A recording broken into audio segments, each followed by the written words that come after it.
Are you helping your buyer de-risk the transaction? Are you making it easier for them to decide yes versus figuring out a way to say no? Good morning, everybody.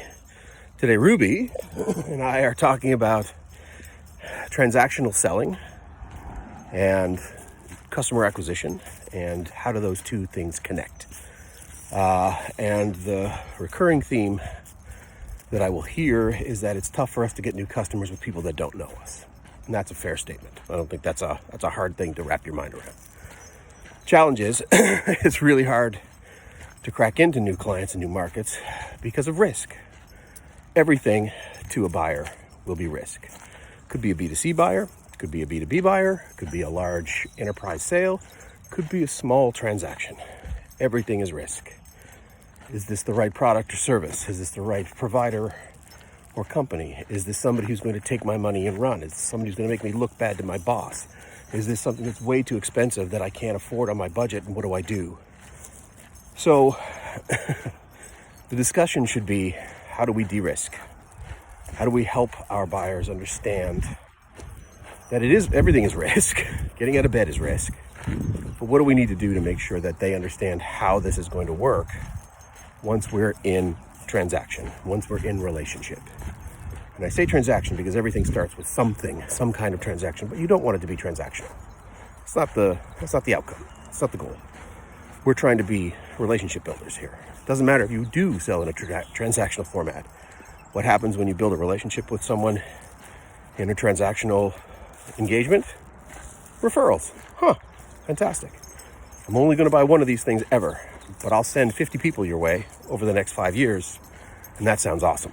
So figuring out how this is going to connect for you as a business and a brand, and for salespeople out there, is what is the process to de-risk for your buyer.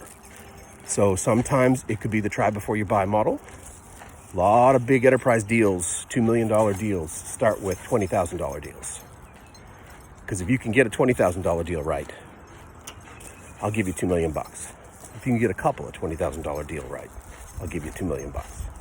I'm not going to give you $2 million on day one. Unless we're doing an RFP. Gosh, if you're not $1.875 million, I'm not going to give you anything. Okay, fair enough. Here we go. So it's understanding the rules of engagement with your buyer. What do they need? How do they buy?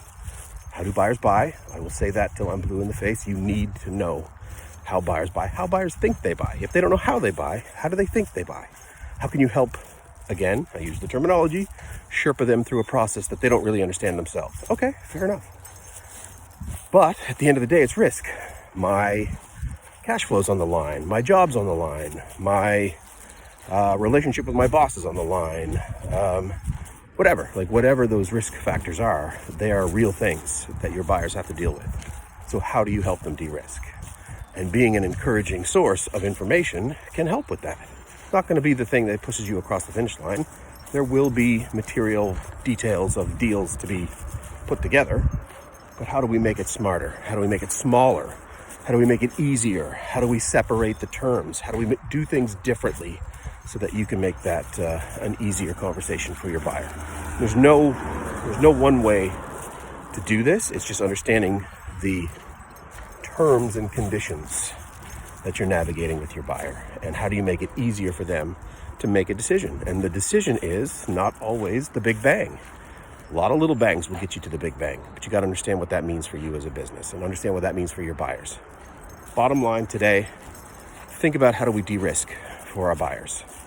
How do we make it easier for them to buy? How do we help them through a process that they don't fully understand themselves? Ruby says, make sure that risk is always on your mind when it comes to what your buyers need and what they're doing. And for the rest of it, try to make sure that those transactions are palatable, that you can present the value of what you do and how you do it in a way that allows them to see the true nature of your importance to their process. And then, if you de-risk it, if you make it easier for them, well, gosh, life gets easier. Anyway, for everybody experiencing fires here in Atlantic, Canada, best wishes. It's hopefully going to be a rainy weekend, and all the best to everybody. Have a great weekend. Walking and Talking with Ruby.